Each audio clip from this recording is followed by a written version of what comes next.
مرحبا متابعيني الحلوين، شلونكم؟ شخباركم؟ ان شاء الله كله بخير. اليوم نزلنا وياكم فيديو جديد. اليوم نزلنا طريقة عمل فطائر مناسبة للعشاء. طريقتها جدا سهلة. اذا اول مرة تزورون قناتي اتمنى تشتركون بيها وتفعلون الجرس حتى يوصلكم كل جديد، واهم شي ما تنسوني باللايك. هسه خلينا نشوف المقادير. انا ضفت قلاص من المي، مي عادي من البوري، يعني ما يحتاج بعد ندفيه لان الجو صار عندنا حار. ضفت هسه السكر، تقريبا معلقتين من السكر، راح اضيفن 1.5 من الخميرة، هاي الخميرة. واضيفن حليب باودر، هذا حليب باودر. رشة ملح قليلة، هذا الملح. وراح اضيفن الزيت، هذا الزيت ما راح اضيفه كله، راح اخلي قسم بعدين نحتاجه. عندي هسه نمزج الخميرة والسكر حتى نذوبهن ونضيف الطحين. عندي الطحين 4 قلاصات أو 4 أكواب، أنا قصتي يعني بالكوب 4 أكواب. الطحين الصفر، لازم طحين صفر حتى ينجح عدش بالفطائر.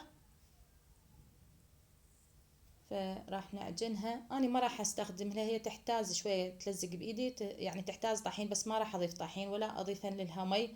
راح بعدين أعجنها بالزيت اللي أنا ضفته خليته. فالفطائر اذا شويه العجينه تلزق بايدك تصير احسن عندك بالفطائر، يعني احسن من العجينه القويه. شوفوها تلزق بايدي، بس انا راح اكملها العجن بالباقي اللي زيت اللي خليته.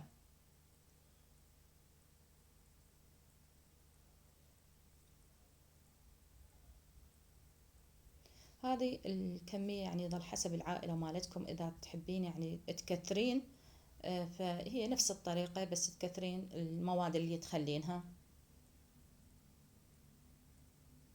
هذا اللي باقي عندي الزيت. اخر شي نجمع به العجينه.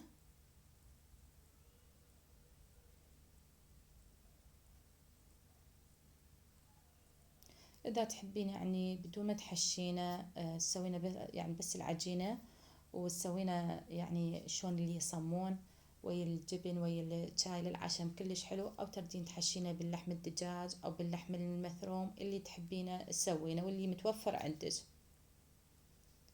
كملت هسه عندنا العجينة، فراح نخليها. أنا راح تقريبا خمرتها 12 دقيقة أو 10 دقايق، يعني ما خليتها كلش تختمر، لأن أنا راح من أكملها فأريدها بعد تختمر، فما خليتها تختمر يعني كلش. خليت زيت آخر شي فوق حتى إذا تختمر عندك أكثر، يعني يوصل للنايلون، فراح يعني تلزق عندك، فلازم تخلين زيت شوية فوق بالواجهية حتى ما تلزق عندك. هسه عندي حبتين من البصل ثرمته ناعم، وضفت عليه هذا اللحم المثروم، هذا عندي ربع شوية دسم يعطي نكهة أطيب. وقلت لكم أنا إذا تحبونه بدون يعني متحشونه عادي نفس الطريقة، أو تردون باللحم الدجاج أو لحم المثروم اللي متوفر عندكم. خليت الثوم.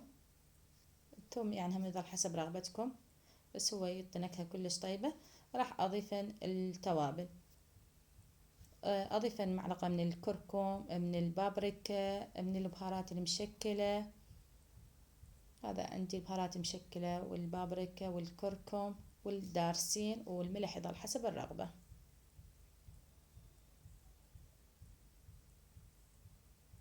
راح أضيف الكرفس، أنا هم ترمته ناعم. إذا عندكم شبنت هم تخلين قليل من الشبنت يعطي طعم كلش طيب.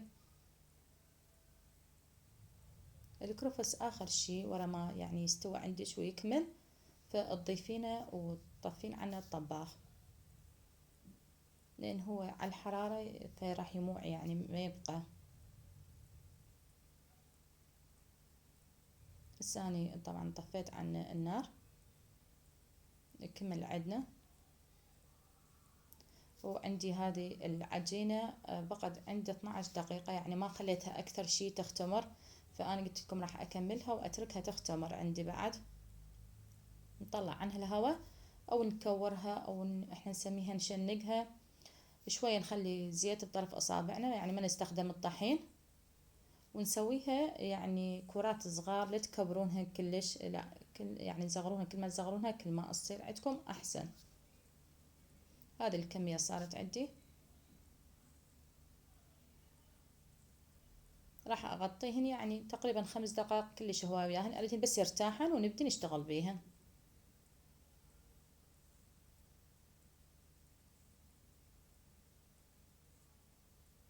هذه الحشوة هم جهزت عندنا.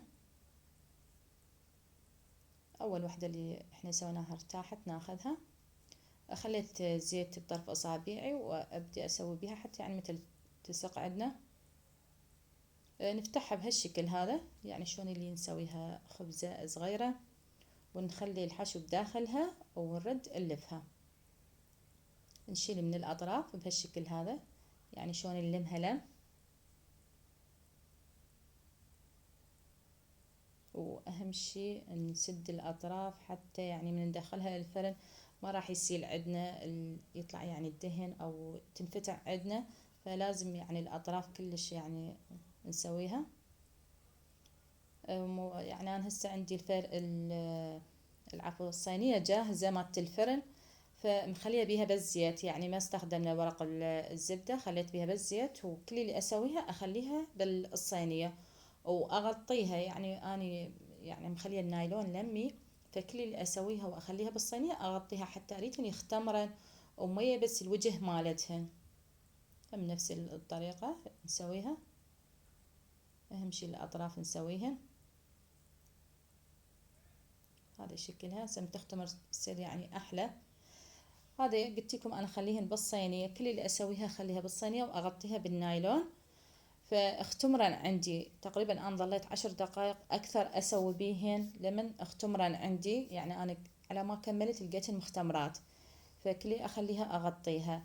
عندي هذا صفار البيض مخليه عليه الخل حتى ما يبقى زفر، واذا ما تحبونه عادي الحليب باودر ضيف عليه قهوه وقليل من المي او تسوين بيه الوجه هم يطلع لونه كلش حلو، بس الصفار ما يبقى زفر نهائيا، يعني ننتهي الوجه حتى يصير لونه حلو.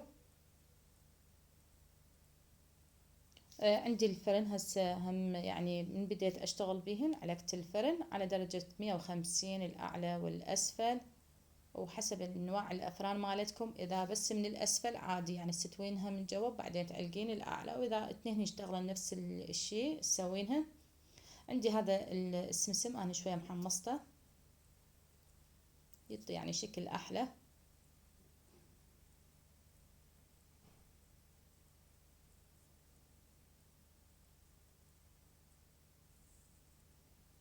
هذه هسه كملت عندنا راح ندخلها الفرن. لان الفرن حامي طبعا ما طولت عندي، تقريبا اخذت من عندي 6 دقائق، لان قلت لكم الفرن عندي حامي. بس اذا الفرن بارد وبعدين تعلقينه وتدخلينه لا شوي تتاخر منش، تاخذ تقريبا اكثر من 10 دقائق. بس اذا الفرن حامي لا راسا يستوي. بارد عندنا بس، وانا جايه طبعا اقدم بهن قطعه الكرهباء، فذني ما مبينات شويه صايره الاضاءه مو كلش واضحه. بس هاي رجعت لنا الكرهباء الحمد لله. وشوفوا شكلهن وشوفوا داخلهن الحشي شلون يعني حلو. الفطائر كلش حلوة وهشة، وطريقتها هم جدا سهلة، يعني قلت لكم مناسبة للعشاء أو تردين بدون ما تحشينها. هم تسوينها أنا دائما طبعا بدون ما أحشي أسوي للعشاء ويا الجبن والشاي هم كلش طيب. هذه اليوم طريقتي، وإن شاء الله يا رب عجبتكم. وإذا أول مرة تزورون قناتي أتمنى تشتركون بي وتفعلون الجرس حتى يوصلكم كل جديد، وأهم شي ما تنسوني باللايك. وتحياتي لكل يتابعني، ونقول لكم سهمكم العافية ومع ألف سلامة.